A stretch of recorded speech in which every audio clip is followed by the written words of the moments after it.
the discussion of attachment, what we're also understanding is how people relate to their emotional experience. The emotional experience, the informing of the emotional experience comes in the dyadic relationship early with the caregiver and infant. So from the very beginning, there's a kind of exchange that happens. So you're born, you don't really have language, you don't have much in terms of ability to express except this spontaneous expression that happens. As infants, we are born with this brain that's partially formed. The brainstem is pretty much intact. There's some right brain development, but the left brain is largely not developed. So we do grow up and our brain develops, and the physical structure of our brain does really represent our interaction with the environment that we have. It's unusual in species. For instance, the great ape infant is born with the capacities of an 18-month-old human baby.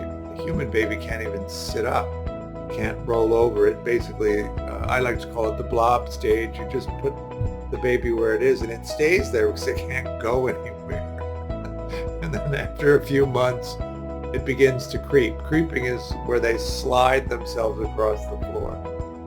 Before that, of course, they do 1 million sit-ups, 1 million little baby crunches to get themselves to be able to sit up and roll over, and 1 million little baby push-ups and to get themselves up.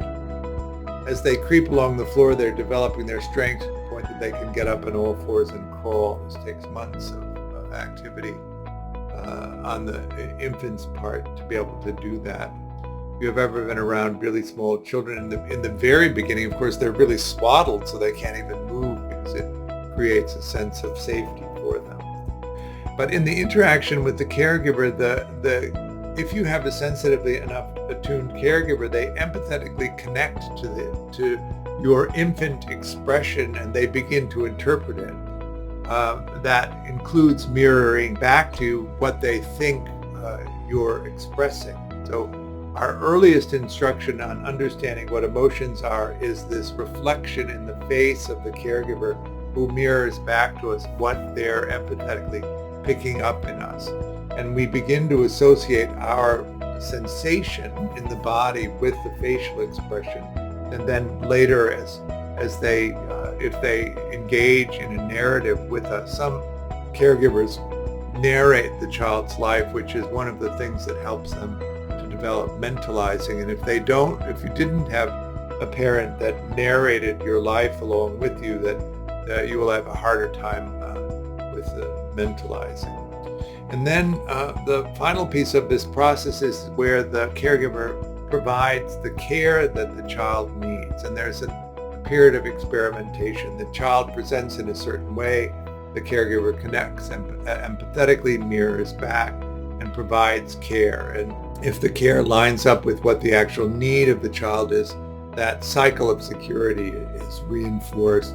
And if the caregiver doesn't match the care to what the child needed in the way that the child expressed, the child feels misattuned to, and it undermines security. Is that making sense? So from the very beginning, we're caught in this predicament of relying completely on our caregivers for survival and relying completely on their capacity to be sensitively attuned to us to provide for us.